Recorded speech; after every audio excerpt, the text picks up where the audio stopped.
The teachings of Ramana Maharishi in his own words, heart and head. This seems a suitable place to set forth the Maharishi's teaching about heart and head.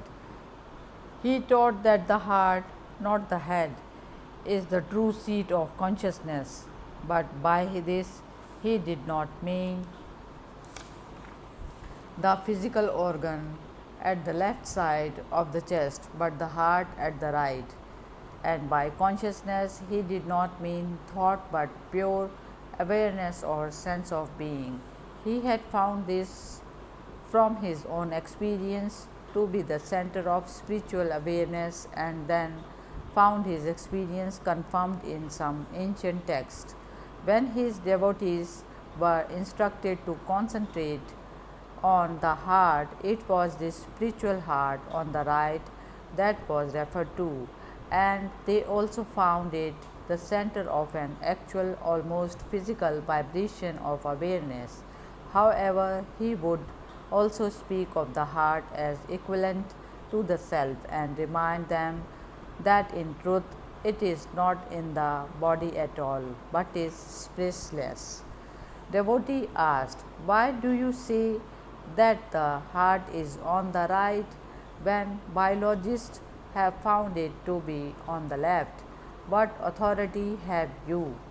Bhagwan said, no one denies that the physical organ is on the left, but the heart of which I speak is on the right. That is my experience, and I require no authority for it. Still, you can find confirmation of it in a Malayali book on Ayurveda and in the Sita Upanishad. Devotee asked, why do you have a such place such as the heart to concentrate on for meditation? Bhagwan said, because you seek true consciousness, where can you find it? Can you attain it outside yourself? You have to find it internally. Therefore, you are directed inward. The heart is the seat of consciousness or consciousness itself. I ask you to observe where the I arises in your body, but it is not really quite correct to say that I arises from and merges in the chest at the right side.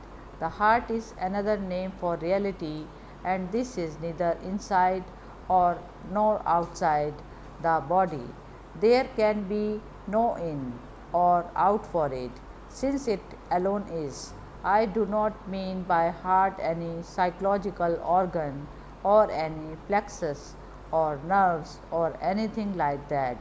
But so long as a man identifies himself with the body or thinks he is in the body, he is advised to see where in the body the I thought arises and merges again.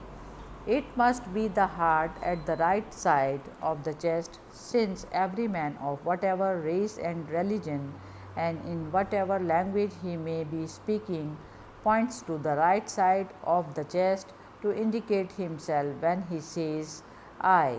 This is so all over the world, so that must be the place. And by keenly watching the emergence of the I thought on waking and its subsidence on going to sleep, one can see that it is in the heart on the right side. When a room is dark, you need a lamp to light it, but when the sun rises, there is no need for a lamp. Objects are seen without one, and to see the sun itself, no lamp is needed because it is self luminous. Similarly, with the mind, the reflected light of the mind is necessary to perceive objects, but to see the heart, it is enough for the mind to be turned towards it. Then the mind loses itself and the heart shines forth.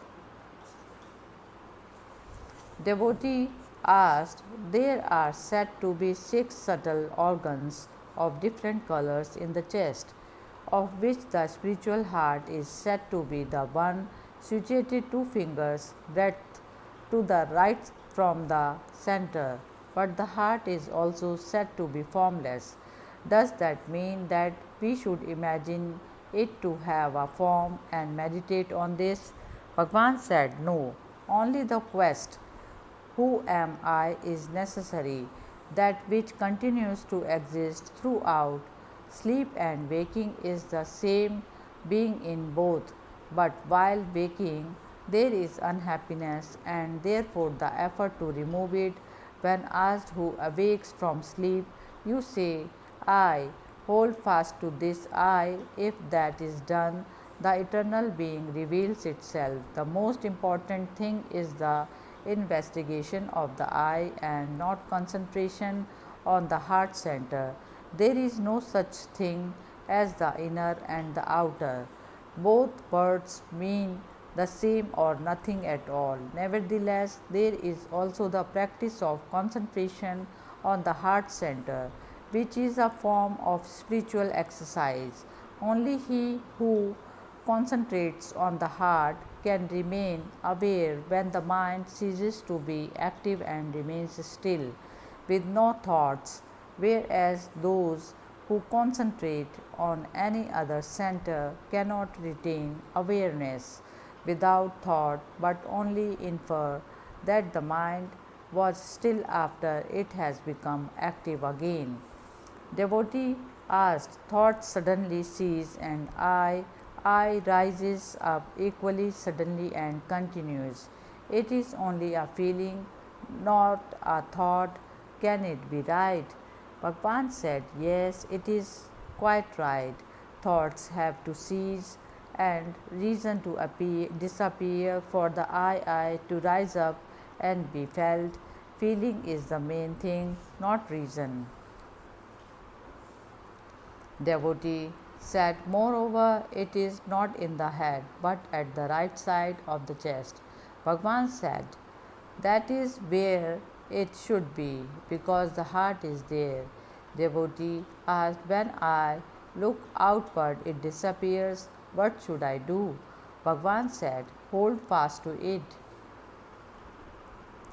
This doesn't mean that thought is impossible during the state of I consciousness, as indeed one can see from the example of Bhagwan himself, who was permanently in that state. For the ignorant person, thought is like a dense cloud overhead, shutting him off from the illumination of the sun. When the ceiling of cloud has been broken and rolled back, letting in the light, he can use thought without being imprisoned by it.